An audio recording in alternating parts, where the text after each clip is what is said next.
This is Damian Macy, representing the Marshall Public Library's Friends of the Library project. And on our oral histories today, May 1st, 2015, I'm visiting at the lovely home of Rett Smitley on Poplar Street in Marshall. And with that, I'm going to introduce you to Rett. Rett, tell us about your life. Okay, my first question. You might just say where you were born and a little bit about your parents and your family in Paris. Thank you. I was born in Danville, Illinois, at St. Elizabeth Hospital, September 29th, 1940. My mother and father are Woodrow and Eva Luddington. I have 4 sisters. All of our names started with the letter L. My name is Loretta. The second sister is Luella, Lavina, Linda, and LaDonna. We were from Paris, Illinois, and we had many homes there. But the ones that were so special were the big, beautiful homes on Jefferson Street. And we had a neighbor store, Bridwell's, and I think people came from all over to shop at Bridwell's. And that was special to us, and they became very good family friends. Do you know, Rett, are some of the Bridwells still in the Paris area? I believe maybe Ken. I wasn't sure. I think Ken, and then the young sons did not go on into the grocery. I remember that. And we were kind of sad because we were hoping, that they would pick up and carry on. It was a beautiful grocery. You could get everything there.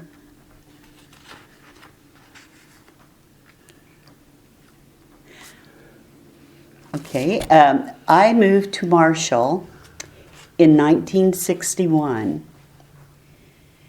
And I married a wonderful person, Charles Joseph Smitley.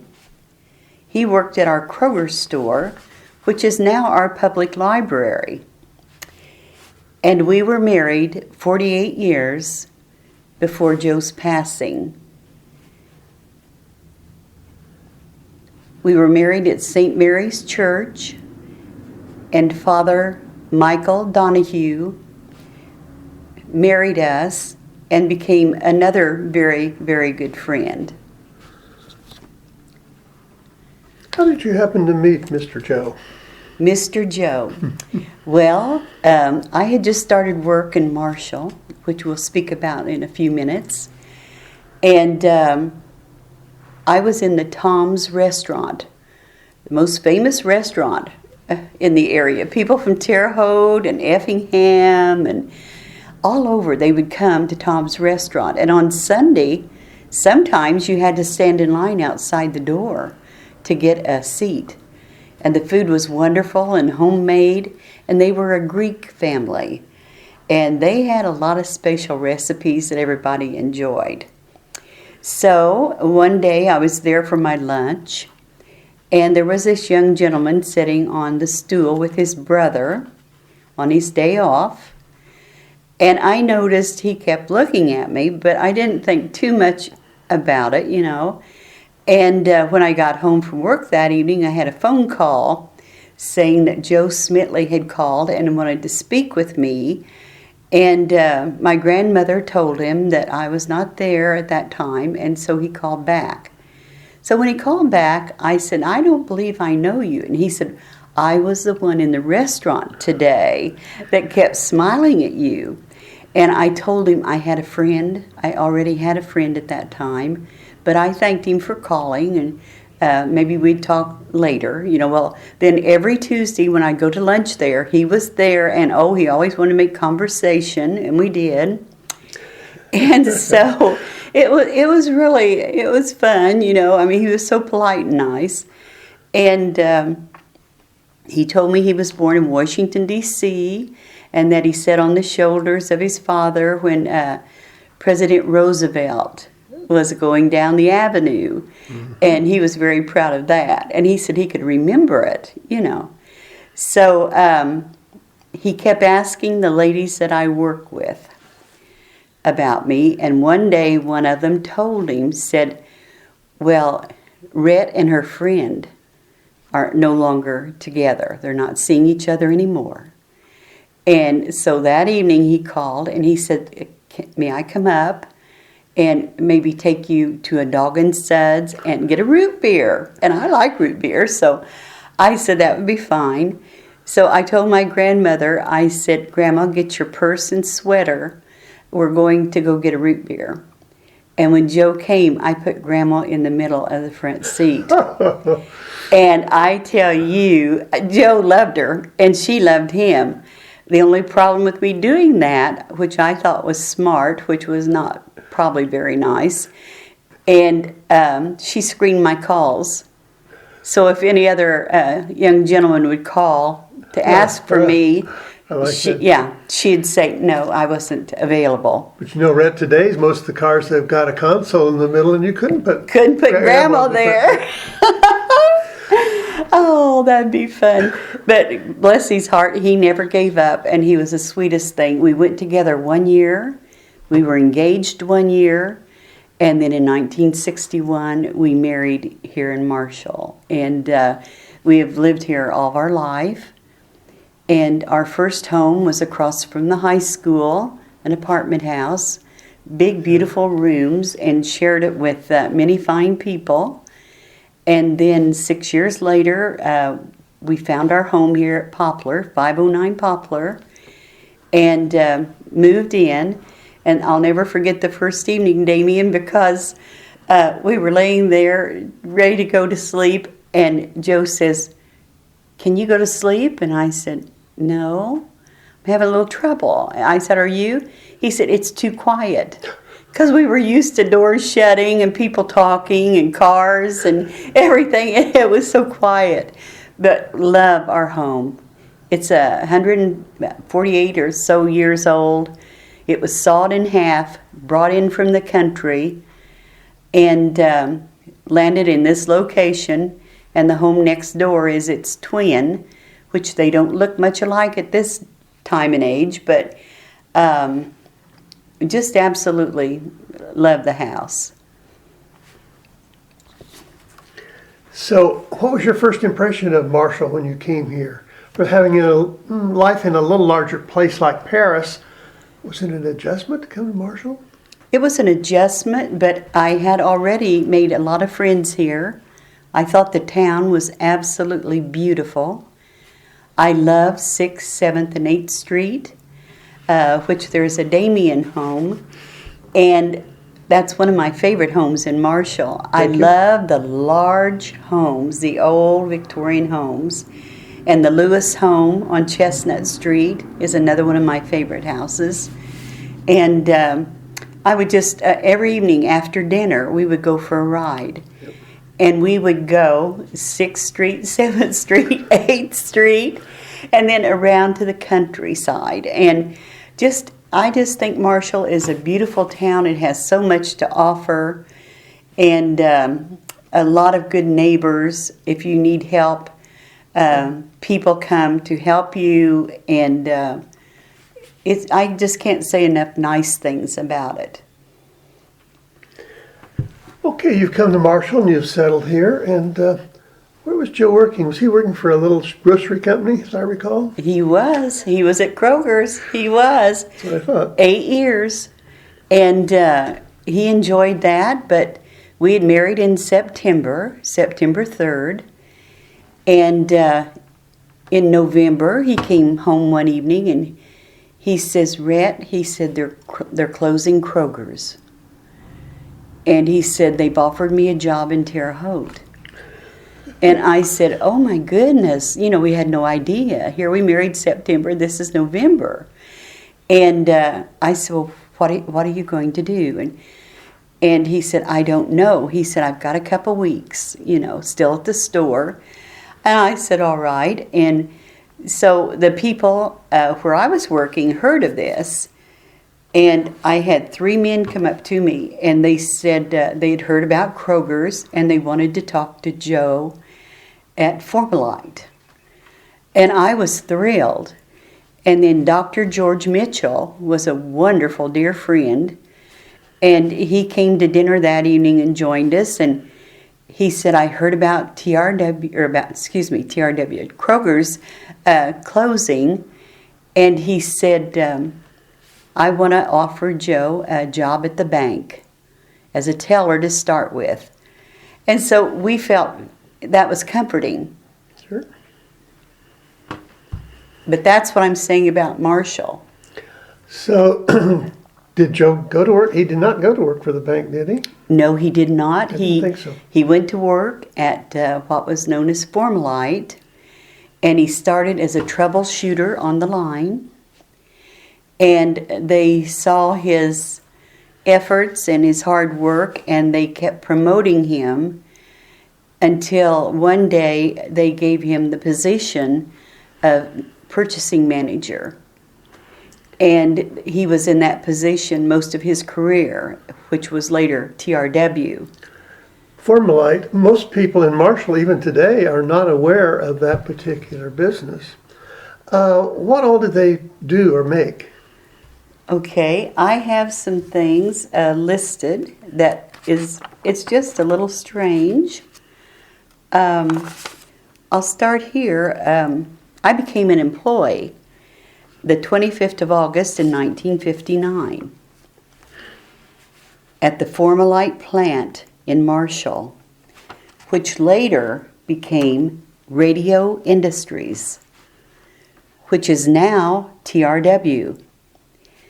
TRW Marshall Inductor Products produced radio and television coils, and TRW acquired the company in 1959 and added it to TRW Electronic Organization.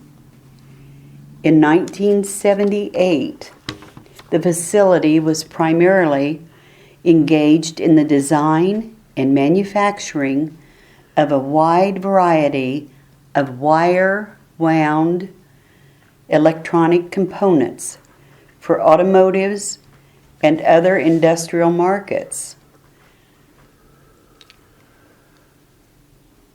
We always, at least I was always heard Formulite, and at that time it didn't mean an awful lot, were coils.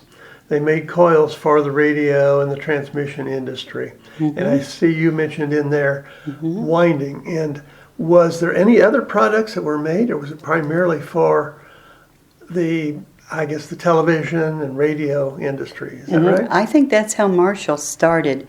And I'll never forget my first day. They set me down on a line. I was sitting on a low chair, and there was a tube, a brown tube in front of me.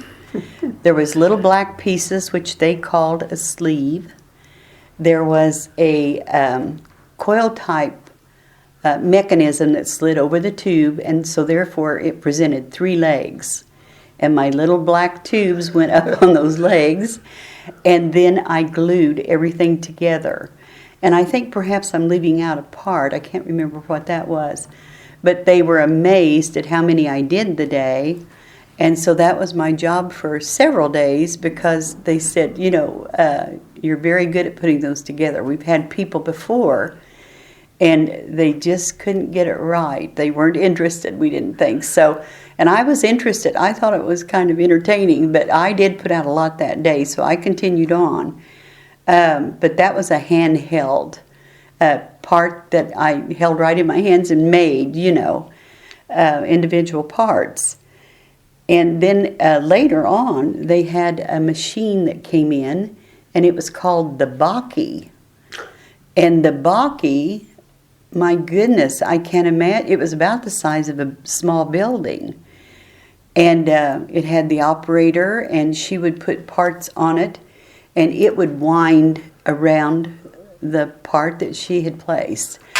And they let us stand and watch it because we were all so taken by it. First starting a trend of automation, I guess. Yes, that was probably the beginning.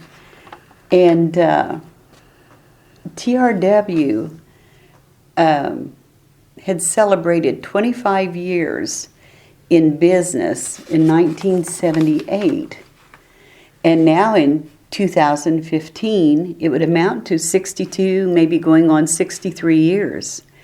And I think that would be surprising to the people. But we're calling TRW, which was beginning Formalite, Radio Industry, and then TRW. So its home office was Cleveland, Ohio. It headquartered there and was a major industrial supplier of high technology products and service for electronics, space systems, cars and trucks, industrial, and energy markets. It just changed so in the year of automation. It started a new beginning. Rett, I happen to know what TRW stands for, but why don't you tell, most people are not aware, they see those letters, but are not aware of what that actually stands for. All right, it's Thompson, Ramo, and Woolridge. And it's my understanding that they started in the basement of one of their homes in Chicago, Illinois. And that was the beginning, of their careers into the family of TRW. And I thought that was amazing. In 1978, Alan J. Dixon, Secretary of the great state of Illinois, was guest speaker at our 25th anniversary luncheon honoring TRW. He noted that we are a great asset to the community and to the state of Illinois, a company of first. So he was here, did he give a presentation speech for that 25th anniversary? He did, and everybody enjoyed it. And I remember him coming like 2 weeks before. We had a security group from Springfield, Illinois came down, and they walked the grounds, and they stood on the roof. And, I mean, it was high security in that day and age, and that was 1978. Had the building expanded onto Vine Street at that time? No, I don't believe so, because I have a part in Yes. moving around that corner, so I'd be happy to explain that too. No, we were on 2nd Street, 902 South 2nd, and it was just such a pleasure of having such a person. And he was like us. He was a hometown, down-to-earth person, and just wonderful. We loved Alan J. Dixon. You mentioned that it was kind of a company of firsts. Would you explain and elaborate a little bit what you meant there? I most certainly will, and this is a pleasure and an honor. We were a global company by this time, and built on its ability to develop technologies that create high growth business opportunities. Our history proved that. In 1958, first company to build a spacecraft, Pioneer 1. In 1969, first controlled thrust rocket engine, Apollo lunar lander. In 1971, first to introduce a nationwide computerized credit reporting system. In 1975, first instrument to seek life on other planets. In 1983, first spacecraft to leave our solar system, Pioneer 10. In 1987, first seatbelt pretensioning device. In 1988, first original equipment automotive keyless entry system. Now that started in 1988, and of course right now it is so popular in all the cars, and it makes me proud when somebody says, "Oh, I had the keyless entry," and I just smile, And then in 1989 again, first complete frontal airbag and sensor system. So those were the first, and I'm sure that a lot of people are not aware of that. And it was just something very special for our area. And I guess what's so amazing is you mentioned this was a little company started by a few people literally in a basement, and not that far back, and here they are into creating rockets for space travel and things that are used in practically every automobile. That's right. With the development of that space system, are they still involved in space at all? I don't think they are, but I'm not sure. I believe they are. Are they? And I believe they are, and a lot of this is done at our California operations. Right. And they're also involved with military, making parts that make it better for our soldiers.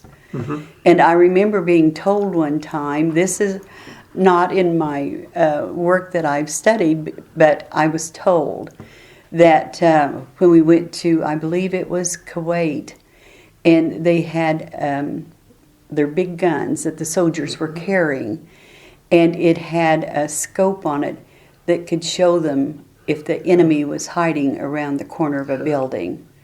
And I thought, oh my gosh, because I knew that was protecting our people. Because it seems like today, at least the Marshall operation, most of the things they do are oriented towards the auto industry. Yes, right? Yes. Okay. Mm-hmm. Now, some of our customers over the years have been, Zenith with the coil for the TV, and but some of the customers were Chrysler, Caterpillar, IBM, Toyota, Nissan, Honda, and now I'm going to make a little comment on this one, Jaguar. So I had a gentleman call me one day, and he says, "Do you remember me?" And I said, "Oh, yes, sir, I do." I said, "You were Jaguar." And he said, "Oh, Rett." He said, "It's not Jaguar." And I said, "Oh, excuse me." And he said, "It's Jaguar." And he said that was the way that they pronounced it. And so from then on, I said Jaguar. Was he from England? Yes.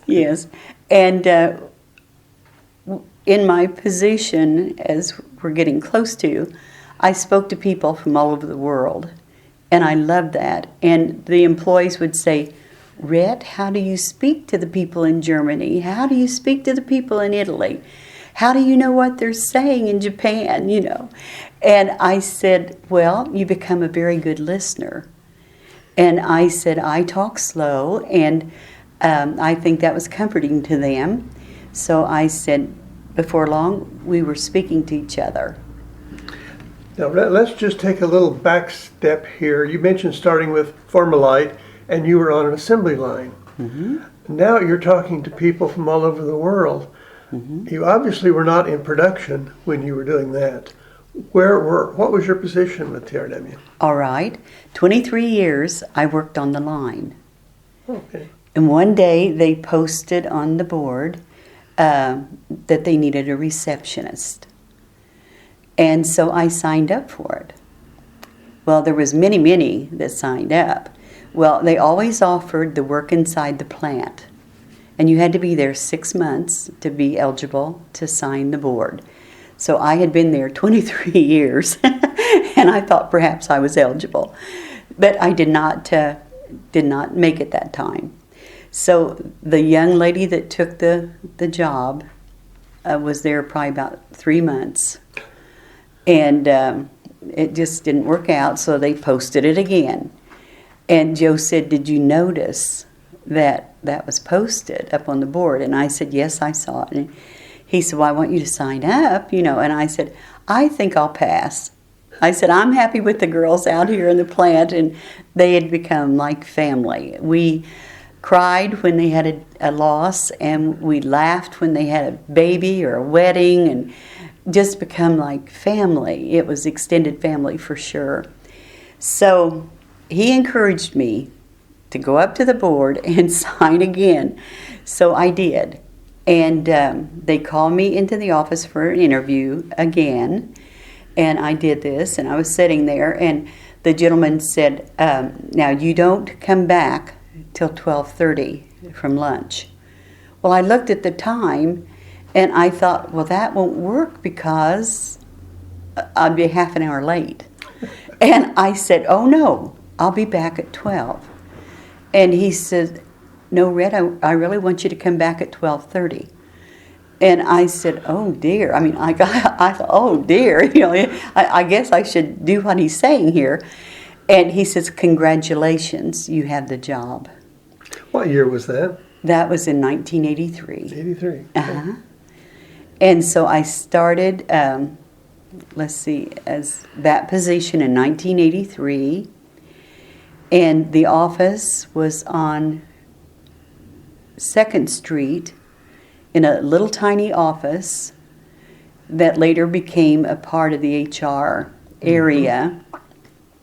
And then they built the 2-story part on, I don't know what year, but it was after 1983. The 2-story part, they bought 2 properties. And I remember that. yeah, I remember, but I can't remember the day, you know, or the year. So they moved my office to that area. And it was a beautiful 5-star, what they said, office area. And they built beautiful walnut desk that must have been 8 foot long, and built it for a left-handed person. And that was me. I was tickled to death, you know, because I'm left-handed, and it's a little different when you turn to do everything to the right. So when the gentleman came to do that area, he noticed I was left-handed. So they did that desk, and we had 5-star seating, and it was apricot and pink.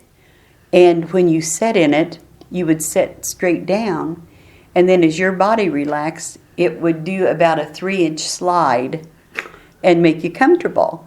And everybody bragged on that. They really enjoyed that. You know, it was different. So that was my beginning. And I loved being the receptionist. And like I said, I talked to people from all over the world. And I'll have to tell a funny, I have never smoked. And we had people from Italy in my conference room, which was right beside me, and the gentleman stepped out and he says, would you come have lunch with us? And I said, oh, I'm sorry, you know, my lunch is about an hour later and I really need to lunch then. But I thank you. Well, I'll bring you dessert. I said, well, thank you very much. So he brought me dessert. And then after he'd had his lunch, he came back and he took something out of his pocket, a beautiful gold case. And he says, Rett, would you like a smoke? And that was one of my funny happenings. And I did not laugh. It took everything I had. But I said, oh, no, thank you. I don't smoke. But to hear it called a smoke, you know, we don't hear that much. Was at that time smoking permitted in the office or in the plant? I think so. Not in the plant, of course, but in their conference rooms, probably. And then they went to no smoking and no smoking outside, you know. And it was really nice. It was very pleasing to everyone. And that's been a change. It's really happened so much in, well, just the last 10 years. Yes. And they built what they called a smoke shack.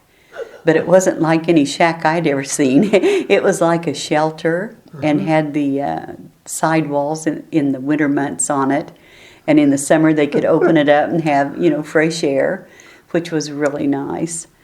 But Damien, I've met people from all over the world, and like here in our own USA, and the most wonderful people. And even today, I've been retired 14 years. And even today, I'll get a phone call or someone may pull up in the driveway, and they said, we were coming to TRW today, and we wanted to stop and say hello and bring me a box of chocolates. What year did you retire? 2001. Joe and I both. I had 42 years of service, and Joe had 40. What surprised me, we travel, as you know, a lot, and we were in Canada, stayed at a nice motel. We checked out the next morning. The lady at the desk says, "Oh, you're from Marshall." Most people have no idea where Illinois is, even let alone Marshall. And she said, "Oh yeah, I've been there many times." I said, "Marshall, Illinois?" And she said, "Oh yes." I said, "Do you have relatives there, or what brought you to Marshall?" She said, "My husband's a truck driver, and I travel with him once in a while. He's delivered things to TRW there quite often." Oh, for goodness So sake. the name is known everywhere. Well, for goodness sake. Well, one day, one of our gentlemen brought a couple over, and they were from Collingwood, Canada. Yeah. And so he said, "I'd like to introduce you to these folks." And let's see, the first name, the girl was Gloria, the lady was Gloria, and his name may have been John and Gloria Luddington. And of course I looked up because that was my maiden name, and we talked for a few minutes, and we found out that we had some relative, to talk about. Sure. And that was a nice surprise for the day. I had a lot of nice surprises for my day.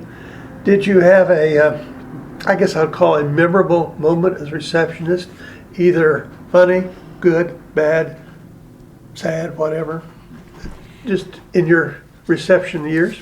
I did. I had a president, this is kind of a special situation. I had a president of a company come call on us one day, and he had 4 people with him. And I had taken care of him and called the people that he was going to see down to the conference room, and they were on their way. And the trash gentleman from Marshall came in the front door. And he said, Rett, he said, I was supposed to pick up something or other. And he said, I went around the building and I didn't find it in that location. And I said, no, they've moved it. I saw it being moved across the street. And so that helped him. And he thanked me and offered me a piece of candy. Every time he would come in the plant, he always offered me candy. And so when he left, the gentleman that was president of the company stepped up to my desk. And he said, Excuse me. Ma'am, he said, now that was the trash man, right? And I said, that's right. And he said, you treated him the same way that you treated me. And I said, yes, sir. And he said, I am impressed. And he said, that will not go unnoticed. So I guess when he met with our staff and CEO, he mentioned it to them. And so my CEO came out of the meeting, and he said, Rett, he said, I am so proud of you. He said, this gentleman was telling us, what you did and how you did it. And he said, he is really taken by that. And I said, well, I just like to treat people like I like to be treated myself. But I said, I'm very happy that he noticed that. Noticed. And that he was impressed. And then another time, this is a funny, I had a run-in with a pig. And went to, they asked me to go to the 4-H auction. And I'd never been to a 4-H auction. So my husband and I, we came home, changed clothes, went to the 4-H auction at the fairgrounds. So we get out there, and I noticed the first 3 bleachers were empty. And I thought, well, that'd be helpful because I don't climb stairs very well at this time, And I said, let's just sit right here on the corner. So we did. Well, everyone else was up above us and spread out. And then when they came in, they didn't take those seats anyway. They went on up, And, For a reason. yeah, and look at us and kind of giggle, when we didn't know the difference. And so they brought out the chickens, and I asked the auctioneers to please help me because I wasn't used to bidding on animals. And they brought out little goats, which were cute as buttons, And so here comes the goats, and we got us a goat, and we were trying to lean toward our TRW employees' children to help them. So here comes these little pink pigs. And I said, aren't they cute? And Joe said, yes, they are. Well, it was raining that day, and I hung my umbrella up on the fence. Well, this little pig spotted my colorful umbrella. And he grabbed hold of it, and I jumped up and grabbed hold of the handle, and we were wrestling over my umbrella, and everybody was clapping and laughing. I know my face was red. I was so embarrassed, but I got my umbrella back. You won then. I won. I won that battle. And then... did you buy a pig? No, I think we did. I thought we bought a couple of those little pigs. And then one day,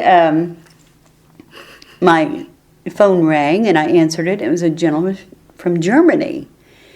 And he said, Rett, we're coming to Marshall next week. And he says, could you please tell me the exact time it is right now? Well, my clock was behind me, so I turned around, and I looked at it, and I said, it's 1 inch till 2. And I said that, and I thought, did that come from me? I could not believe it. Well, he didn't laugh at first, and then he just broke out in a big laughter. And he said, that's the funniest thing I've ever heard. And he said, that's an original. And I said, well, I suppose. I said, but I've never, ever looked at a clock in inches. I said, I don't know where that came from. So, of course, when they came in the plant the next week, they were all having a big time with me at 1 inch to 11 and 1 inch after 10. But we had a lot of fun with that. They thought Illinois clocks must operate different than That's Germany. right, I tell you. And, Damien, on that visit, one of the gentlemen in charge of the group, an HR manager, he was standing out on the sidewalk. And finally he came in, and he said, I just saw something I haven't seen since I was a child. And I said, what did you see? Because I could see he was looking down. A praying mantis. And he took pictures of it, and he stood there and watched it, And he says, only in Marshall, Illinois, would I see a praying mantis on the sidewalk. And I said, well, I'm glad that you got to see that today. It meant a lot to him. I thought that is really special. If you took a picture of it, he's got it for future memory then too. Yeah. And it was just neat, when the people would leave, they would always be so nice and thank me, for the visit and how they'd enjoyed each and every one. I think people in general appreciate courtesy. Yes. They appreciate efficiency. And many times, I think in large corporations, it's so impersonal. Yes. That when finally someone, is courteous to them on a personal basis, it really means something. Yes. Well, we had, like I said, people from all over the world. So what I would do, I would stand up when they came in. I didn't remain seated. I would stand up, extend my hand, and I would greet them in their language. And I didn't realize you were so bilingual. I had friends that I would call on, and I would say, I need to say, good morning, welcome to TRW. And it was very pleasing to those people. And the Japanese group, they called me Miss Rett. And it was just, it was quite a compliment. And but yes, and then once they would do that, then other customers started calling me Miss Rett. And my husband and I, as I said, both worked at TRW. And one evening we were to the Holiday Inn in Terre Haute having dinner. We always took a Thursday night as a night for Joe and Rett. Other nights through the week, we ate with our friends at Tom's restaurant. But this Thursday night, we were over there having dinner, and the room was quite full of people. And the next morning, these two gentlemen came into the plant, and they said, Rett, we saw you at the Holiday Inn last evening. And I said, oh, why didn't you come up and say something? I'd have loved to have seen you, there. And they said, oh, no, said, you were dining with Mr. Smitley. And they didn't know that Joe and I were married because, yes, we kept that like I was Rett, the receptionist. Yeah. Joe was Joe, manager of purchasing. And we were able to separate that. So this was our first clue that it was working, that these two gentlemen, and they were calling on Joe that morning. So it was kind of, it made me smile when they left sure my lobby. Yes, I thought, oh, this is just too funny. And I have to share a funny of Joe. He called, let's see, it was, I think it was Japan one evening. And we have phones in the house, and I was sitting watching TV, and he came out of the family room, and he says, oh, Rett, I'm so frustrated. And I said, what's wrong? And he said, well, I'm calling Japan. And I said, yes. And he said, the man answers, and I say, do you speak English? Answer yes or no. And he said yes or no and hung up. So we just got so tickled, Well, I was tickled and Joe wasn't. He was having a time getting through. And I said, well, let me try. I said, let me try. So he dialed the number. Now, you're going to have to excuse me because this has been 14 years, and I might be giving a Chinese phrase. I'm not sure. So the gentleman answered the phone, and I said, Ni hao ma. Ni hao ma, ni hao ma. Hensa, hensa. And I said, Mr. Chow, Mr. Chow. Mr. Chow? And I said, yes, please. And he got the man on the phone for Joe. Oh. And when they finished, Joe came in the living room. He says, I just couldn't believe that when I asked him if he spoke English, yes or no, and he said yes or no. And I said, well, evidently he didn't. But that was one of our funnies for Joe's part. And did Joe speak any foreign languages? No, he didn't. I didn't think so. And he didn't travel other than Canada overseas, but he was traveling a lot.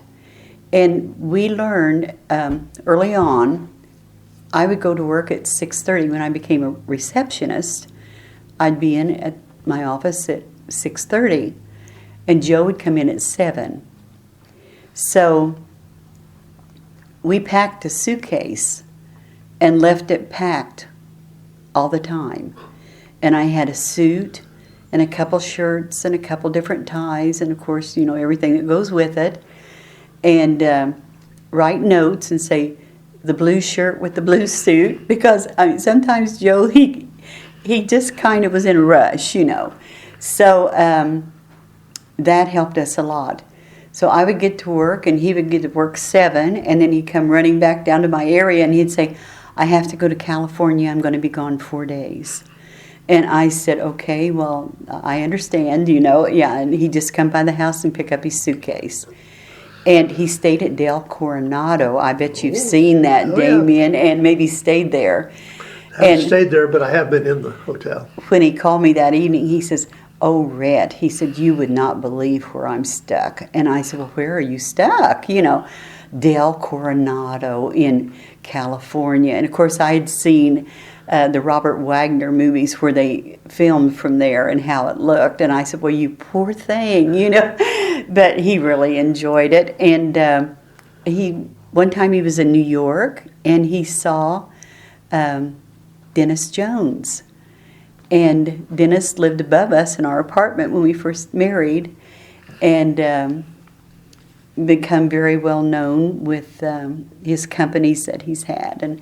And he said, hey, Joe Smitley. And he said, well, I knew if they were calling Joe, there could be 1 million in the airport. But he said, when he said Smitley, I was pretty sure it was me.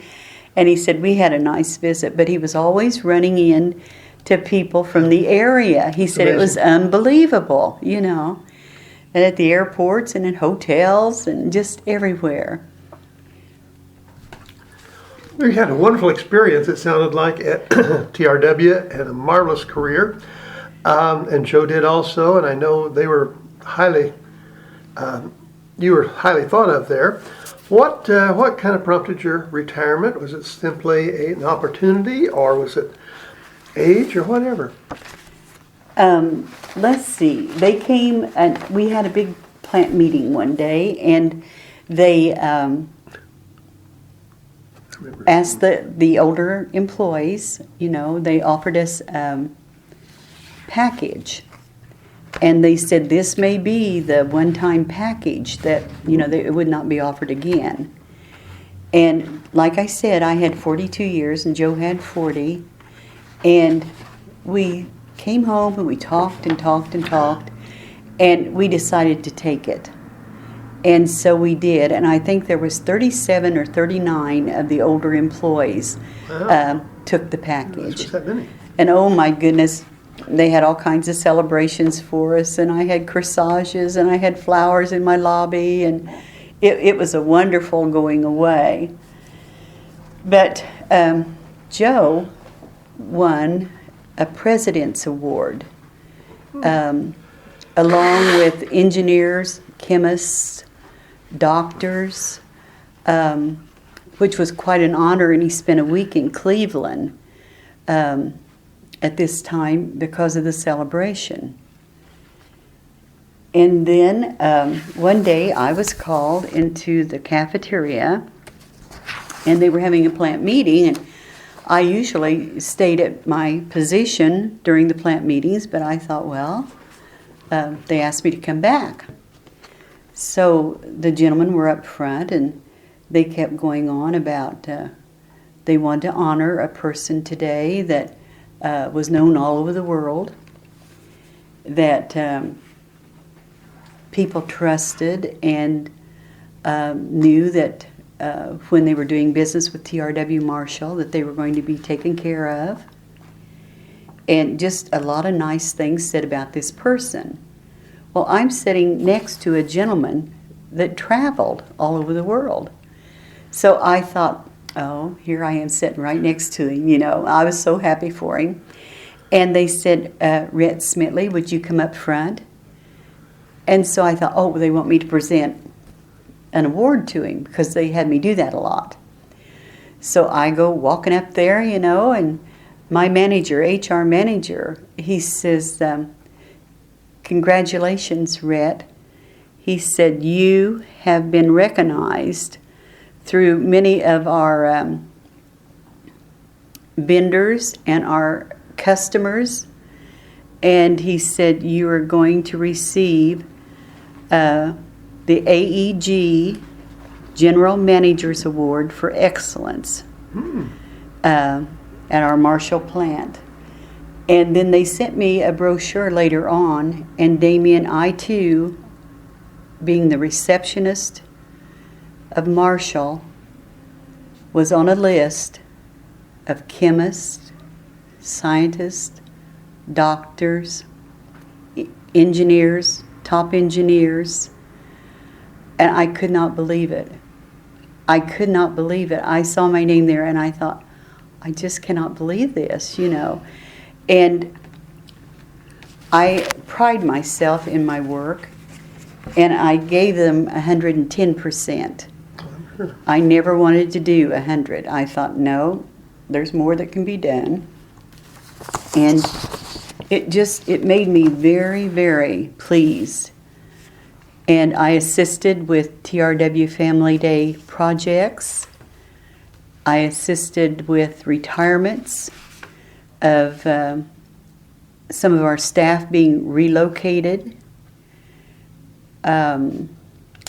Let's see, party arrangements, daily monitoring of internal communications, and reduce the efforts of outside recruiters. After a while, they became my friends, and I recognized their voices.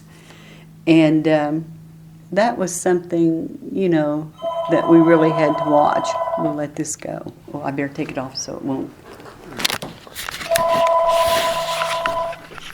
Call from Red Juice. Mr. Jim? Yes, I do. Can I call you back? Damien's here and we're doing a library project. Okay, dear. Bye-bye. Okay, because I told him you were coming. So Jim goes to the grocery and then he gets me to, are we on? Yeah. Excuse me. Pause it. Sorry. But Damien, there's just so many wonderful things that happened to me there. And That's why we're talking. You're just such an interesting person. You've had an interesting life. Oh, well, thank you so much. And is it all right to mention some of my other functions while I was working? Well, I was going to say, I know your work was your primary goal. Yes. But yet you were involved in a lot of things in the community also. Yes, and enjoyed each and everything. And Joe and I vacationed to Las Vegas for 32 years. And that was just a place that we enjoyed. We weren't gaming people, but we loved the shows and the wonderful foods from those wonderful chefs. I mean, at one point in time, I was dining where Wolfgang Puck was the chef, and I was tickled to death. And then years later, I was invited to a party in St. Louis, to the Jones home, and Wolfgang Puck was represented there also. So just, the finer foods. I always enjoyed, beautiful desserts and the finer foods. And so I think you traveled a lot. I know that you know too. But for cancer benefit, I did plays. And one time I was asked to be in a play, and I said, well, get me a small part because, of my work. Very busy. I was bowling one night a week, and I said, I would take a small part. Well, they came down the next day and brought me this book, and Aunt Tilly Goes to Town. And they said, Rett, we could not choose anyone else but Rett Smitley to play the part of Aunt Tilly. And I said, oh my gosh. So I was Aunt Tilly, and I did Chautauqua that came to Marshall, Yes. and loved the Chautauqua visits. And one of my favorites was the style show, and I just thought that was grand. And then I took characters 3 times, and that was such a nice thing to happen for our little town.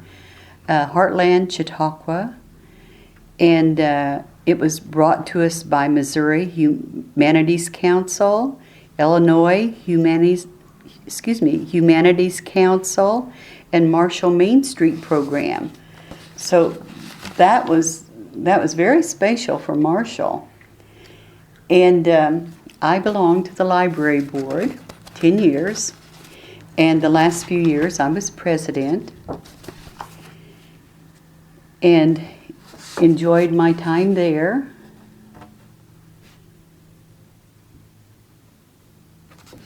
And, excuse me. There's a little project you've been were involved with for a long period of time.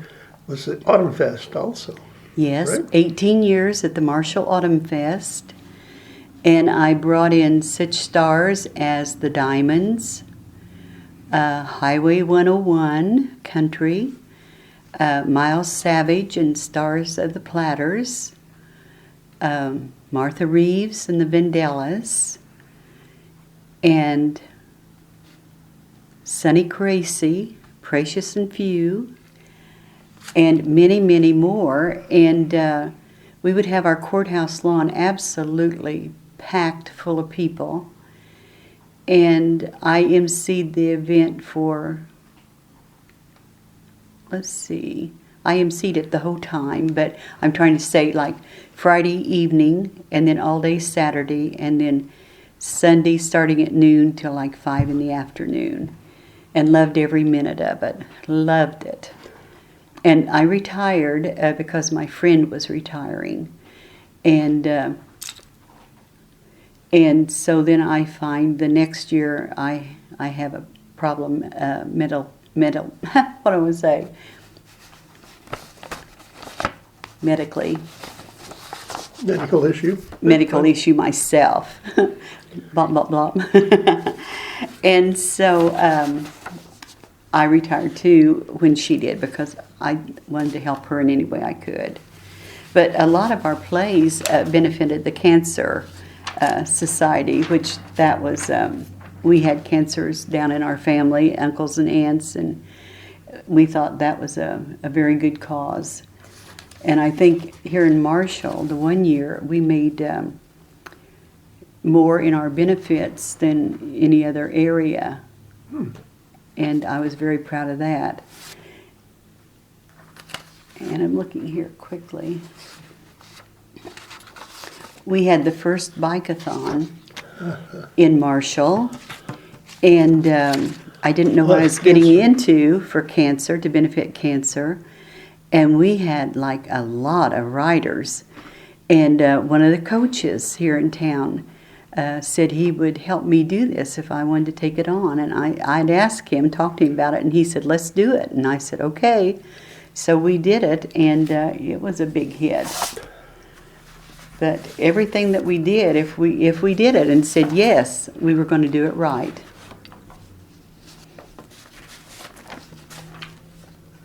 And TRW always had dinners for recognition for good service awards.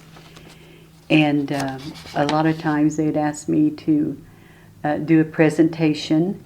And I did the presentation and found out in 1995 that I was also one of the recipients of an award that year. And then Community Service Award, Marshall Area Chamber of Commerce Community Service Award dinner, and that was in 2003. And Joe and Rett Smitley were the recipients in 2002. So we appreciated that, to be recognized. Speaking of Paris, I said I was born and raised in Paris. The first year that they started their Holiday of Lights at the Paris Twin Lakes, 2 other ladies from Marshall and myself, we decided that we were going to do this for Paris and that we would help and support. So even in the 4th year, we're listed in their brochure where we were supporters of the Holiday of Lights. And that's lights all around the Twin Lakes Park. That's a beautiful display. Oh, and the park is just glorious. And now we have this in Marshall at our fairgrounds every year at Christmas. And something for the people to enjoy. And I think it's even more beautiful. And let's see, I'm trying to think. I've done a lot of work for St. Mary's Church. I was a greeter, a lector, ordinary minister for probably like 32 years or so. Father Outa, when he was here, we were talking at his mother's funeral, and I said, Father Outa, I think the first time that I became a reader When he was here. Was when you were here, a lector, and he says, oh, Redd, I think that's right. And he was very pleased, to think that he started that program here at Marshall. And I used to model at the Root Store in Terre Haute, and that was in 1983, and enjoyed that. And it was a lot of new friends that I met. And one of the ladies over there, I'll never forget, she was a lady of color. And when I asked her name, she says Hiawatha. And I had never met a Hiawatha before. And she was a special person in my life. And I think that we've covered about everything.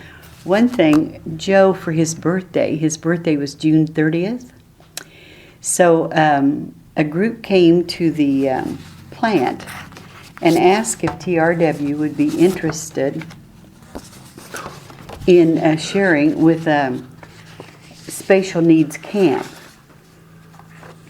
Clark County Day Camp? And I said, yes. I said, we would. And she said, well, pick a day. And I said, it ran, like through the end of June. And I said, I'd like to take the week, June 30th. That's Joe's birthday. And I said, we will send Mary Melcho cookies. And Tanya at the flower shop, we had her make balloons for us. And then we always had one smiley face balloon. And their names were in a basket. And one name was drawn then for the smiley face. And she said that was just the highlight of their whole camp time. And Mary Melcho was a lady here of our church and of TRW and baked the best cookies. And Joe always had to have Mary Melcho cookies. The Knights of Columbus have supported the summer camp. Oh, have you really? Isn't that wonderful, Damien? Isn't that rewarding? Because you know how much fun they have and enjoy the time. And my goodness gracious. That's basically what the Tootsie Roll Project. Oh, that's the funds from right. that go That's in right. To support that camp. That's right. We've had a good life. I've enjoyed, and I miss the people of TRW. I tell them, I said, they'll come by and they'll say, oh, Rhett, we miss you. And I say, not half as much as I miss you, And it's nice that they drop by and want to stop and say hi and tell me, some of the latest things and something that's happened in their life. And Well, Rich, you've had a very interesting group of experiences, I'd say, and it's wonderful that you shared those with us. We really appreciate that so much. Thank you. And I guess maybe just to kind of wrap things up, you've had experiences with people all over the world, with people of all different levels. If you were talking to someone, one of those people maybe from Italy, Germany, whatever, you were trying to tell them, what about Marshall? Is that a good place to live? What would you say about Marshall and its people? Okay. I would say it's a beautiful city, a very good place to live. And an example, when Rudy came to take on the Marshall family restaurant, I took him telephone book and I marked our doctors' names, insurance, car repair, anything that I could think of that he would need. Services. And he appreciated that so much. And he said, Rhett, I've about worn that book out, But that's just one example. And he was a Mexican family coming into Marshall to buy the restaurant. But we have so many beautiful homes here, as I said, at the beginning. And like our doctors, we have the best. Wonderful. And we're just 19 miles from Terre Haute, Indiana, to a hospital. And 90 miles from Indianapolis if we have to go to another hospital for a specialty. And Paris is 14 miles from us. And we have bowling alley here. We've got so many more things going than what we did at first. And our Marshall pool, I understand they're going to be maybe building a new pool that's going to be up to date and an attraction. We have a beautiful fair, county fair in the summer. I'm trying to think of some things. Of course, the churches are always active. We've got two beautiful parks, Lincoln Trail and Mill Creek. And you can boat for a Sunday afternoon or boat through the week. I don't want to go blank because I like to brag on Marshall. I really do. Well, you've hit a lot of the high spots, and it's glad to hear. Obviously, you appreciate Marshall, but I think on the other hand, Marshall has appreciated you. Oh, well, thank you so much. And I want to say thank you, Rhett, for your time this morning. It's been a pleasure visiting with you. And now this will go into the archives and available for people in the future to read and find out a little bit about Rett Smitley. Okay. And with that, I want to say again, we have appreciated it so much. And thank you. You are most welcome. Thank you for coming, Damien.